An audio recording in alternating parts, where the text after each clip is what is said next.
Hello दोस्तों, मैं अनुज स्वागत करता हूं आपका आपके एजुकेशन चैनल के ऊपर। तो हमेशा की तरह मैं आज फिर रेलवे ग्रुप डी के कुछ प्रीवियस ईयर के क्वेश्चन लेके आया हूं, जिनकी आगामी ग्रुप डी के एग्ज़ाम में आने की पूरी पूरी संभावना है। तो प्लीज़ स्टार्ट करने से पहले जिस स्टूडेंट ने अभी तक इस चैनल को सब्सक्राइब नहीं किया तो प्लीज़ सब्सक्राइब कीजिएगा। तो चलिए स्टार्ट करते हैं। हमारा पहला क्वेश्चन रहेगा, एनीलिडा ग्रुप में मुख्य कौन कौन से जंतु आते हैं?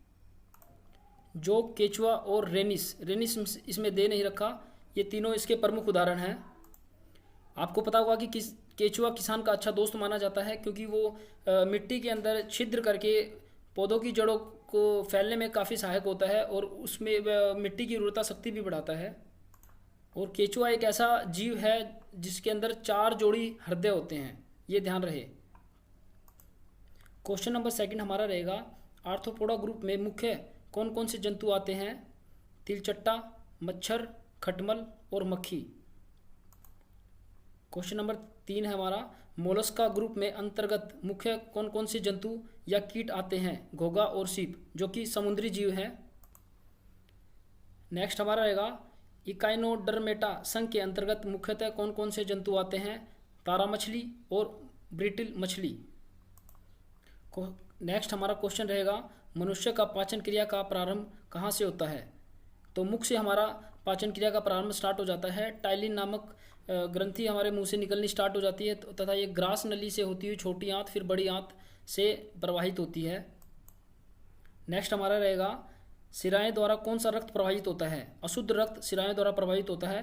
तथा धमनी द्वारा कौन सा रक्त प्रवाहित होता है? ये शुद्ध रक्त प्रवाहित होता है। इसमें बिल्कुल भी कंफ्यूज ना हो, क्योंकि शिराएं द्वारा जो अशुद्ध रक्त होता है वो हमारी किडनियों द्वारा शुद्ध होकर धमनियों द्वारा प्रवाहित होता है। तो नेक्स्ट हमारा रहेगा, कौन सा विटामिन जल में घुलनशील होता है? इसमें बी तथा सी जल में घुलनशील होते हैं, तथा ए, डी, ई के जल में घुलनशील नहीं होते। नेक्स्ट हमारा रहेगा, सोडियम का कार्य क्या है? यह रक्त दाब नियंत्रण करने में सहायक होता है तथा जल का संतुलन बनाए रखता है। पोटेशियम का कार्य होता है हमारा हृदय की धड़कन तथा नाड़ी संस्थान के कार्यों को संचालित करता है। तो नेक्स्ट हमारा रहेगा, ग्लूकोज बिना ऑक्सीजन की उपस्थिति में मांसपेशियों में प्रक्रिया कर क्या बनाता है? यह लैक्टिक अम्ल हमारे शरीर में ऊर्जा प्रदान करता है। तो नेक्स्ट हमारा रहेगा, ग्लूकोज बिना ऑक्सीजन की उपस्थिति में बैक्टीरिया या यीस्ट से प्रक्रिया कर क्या बनाता है? यह कार्बन डाइऑक्साइड और जल का निर्माण करता है।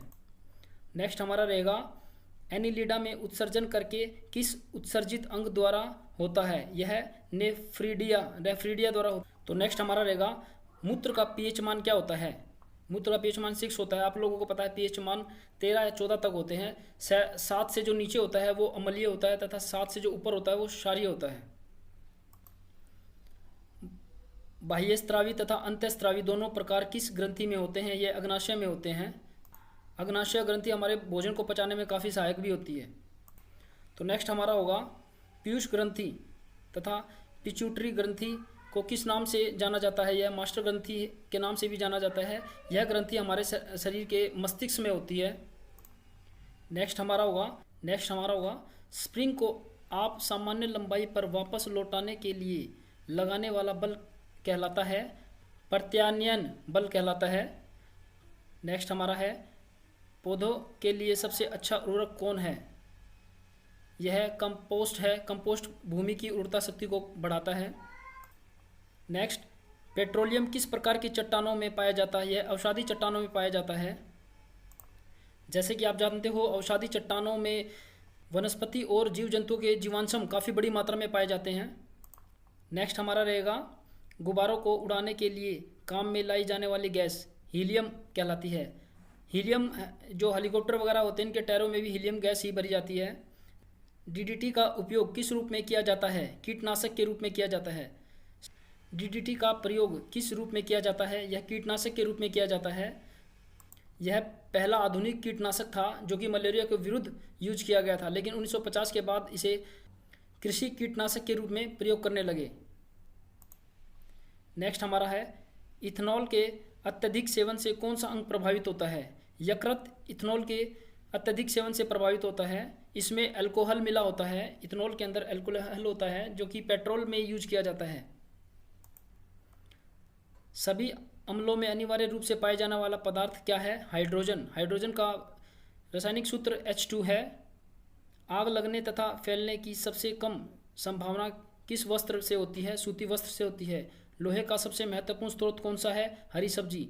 हरी सब्जियों में पालक में सबसे ज़्यादा लोहा पाया जाता है। लोहे की अगर कमी हो जाए तो भी शरीर में बीमारियां पनपती है, अगर ज़्यादा हो जाए तो भी बीमारियां पनपती है। इसकी मिनिमम मात्रा 20 ग्राम शरीर में होनी बहुत ज़रूरी है। लोहे की मात्रा अगर बैलेंसिंग की बात करें तो बॉडी के अंदर 20 ग्राम होनी बहुत ही ज़रूरी है। नेक्स्ट हमारा है, गैसोलीन को किसके साथ मिश्र करके गैसोहोल बनाया जाता है? Ethyl alcohol. नेक्स्ट और लास्ट हमारा रहेगा, तत्कालिक ऊर्जा के लिए धावकों को कौन सा पदार्थ दिया जाता है? ग्लूकोज। ग्लूकोज धावकों को दिया जाता है। ग्लूकोज हमारी बॉडी में एनर्जी देता है। खून में प्रमुख प्रकार के शुगर को ग्लूकोज कहते हैं। यह शरीर की कोशिकाओं के लिए एनर्जी का मुख्य स्रोत है। नेक्स्ट हमारा रहेगा, मानव जाति के लिए ओजोन परत क्यों महत्वपूर्ण है? पराबैंगनी किरणों को रोकने के लिए यह एक रक्षा आवरण बनाती है। ओजोन का रासायनिक सूत्र O3 है। एक ओजोन अणु में 3 ऑक्सीजन परमाणु होते हैं। इसकी खोज 1800 के मध्य में प्रयोगशाला में की गई थी। तो नेक्स्ट हमारा रहेगा, अंतर्ज्वर के लिए सामान्यतः उपयोग की जाने वाली औषधि कौन है? क्लोरोमाइसिजिन। गैस की लौ की सबसे गर्म हिस्से को क्या कहते हैं? ज्योतिहीन क्षेत्र कहते हैं। सोने का शुद्ध रूप कितने कैरेट का था? 24 कैरेट का होता है। सिनेबार किसका अयस्क है? पारा का अयस्क सिनेबार है। पारे का रासायनिक सूत्र Hg है, इसे जरूर याद रखें। शरीर के ताप का नियंत्रण किसके द्वारा होता है? लाल रक्त कणिकाओं के द्वारा होता है। लाल रक्त कणिकाओं का जीवन काल 20 से 120 दिन का होता है तथा इसका कब्रिस्तान, लाल रक्त कणिकाओं का कब्रिस्तान पलिहा कहलाता है तथा पलिहा को RBC का कब्रिस्तान भी कहा जाता है। तो नेक्स्ट हमारा रहेगा, कैसेरुक दंड में कितनी हड्डियां होती हैं? इसमें 33 हड्डियां होती हैं। जो हमारी रीढ़ की हड्डी होती है इसमें 33 हड्डियां होती हैं। BCG का पूरा नाम क्या है? बेसिलस कैलमेटे-ग्यूरी।